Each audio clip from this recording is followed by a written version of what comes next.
Welcome to Creepy, the best horror storyteller on YouTube. Part 1. I never liked the idea of moving to a new house.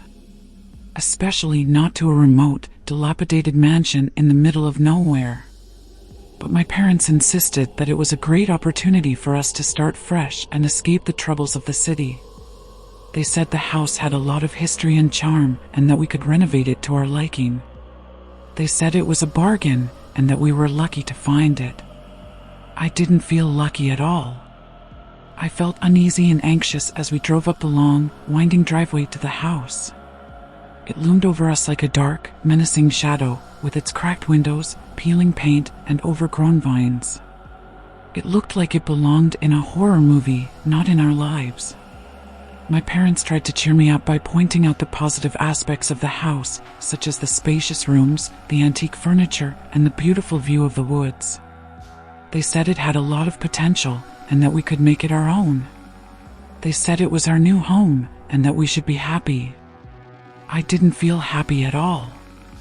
I felt a cold shiver run down my spine as we stepped inside the house.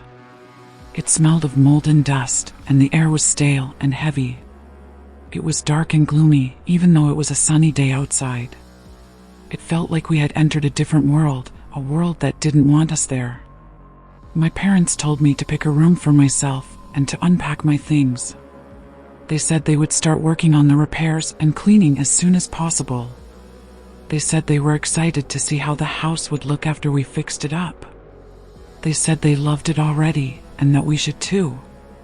I didn't love it at all. I hated it with every fiber of my being. I wished we could turn back and leave this place forever.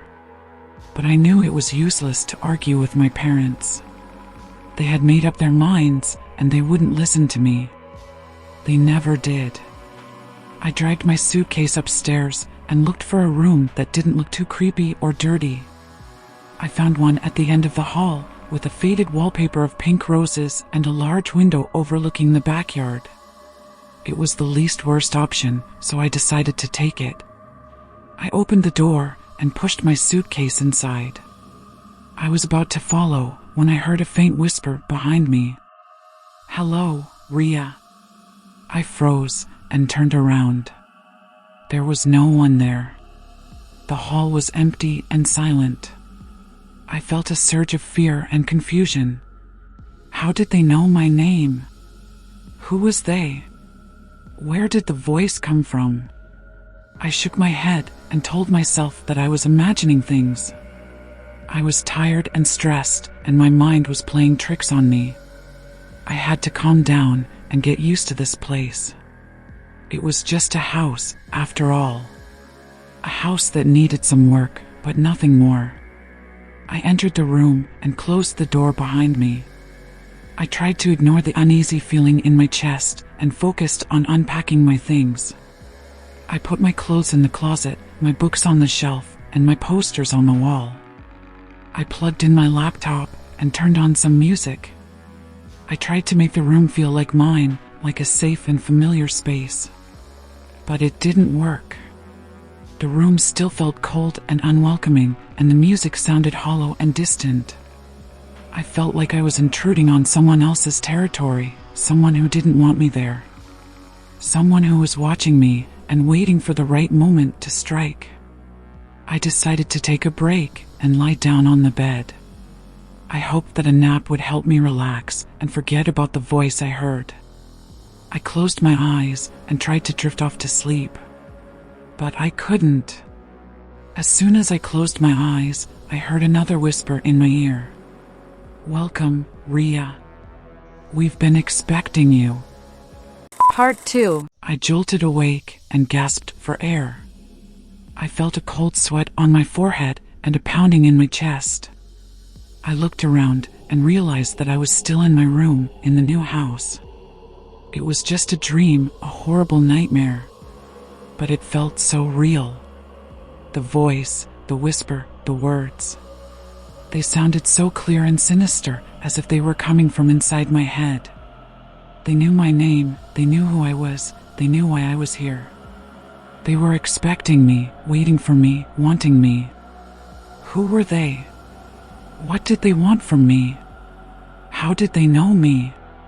I tried to calm myself down and rationalize the situation. It was just a dream, nothing more. It was a result of my stress and anxiety, of my fear and resentment, of my imagination and subconscious. It had nothing to do with reality, with the house, with the walls. The walls. I looked at them and felt a shiver run down my spine. They were old and cracked, covered with faded wallpaper and stains. They looked harmless, but they felt ominous. They felt like they were hiding something, something dark and dreadful. Something that was watching me, listening to me, whispering to me. I shook my head and told myself that I was being paranoid. I was letting my emotions get the better of me, and I was seeing things that weren't there. I had to snap out of it and face reality.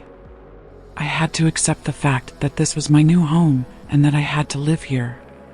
I had to make the best of it and try to be happy. I got up from the bed and decided to explore the house. Maybe if I saw more of it, I would feel more comfortable and familiar with it. Maybe I would find something that I liked, something that made me feel at ease. Maybe I would learn to love it like my parents did. I opened the door and stepped out of the room. I walked down the hall and looked for other rooms that I could check out. I found a bathroom, a study, a library, and a guest room. They were all dusty and dirty, but they had some interesting features, such as a clawfoot tub, a fireplace, and a bookcase. They were not too bad, I thought. Maybe I could clean them up and use them for my own purposes.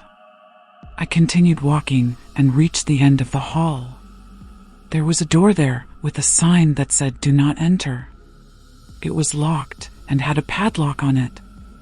It looked like it hadn't been opened in years, maybe decades. It intrigued me and made me curious. What was behind it? Why was it locked? What was the secret? I felt a sudden urge to find out, to unlock the door and see what was inside.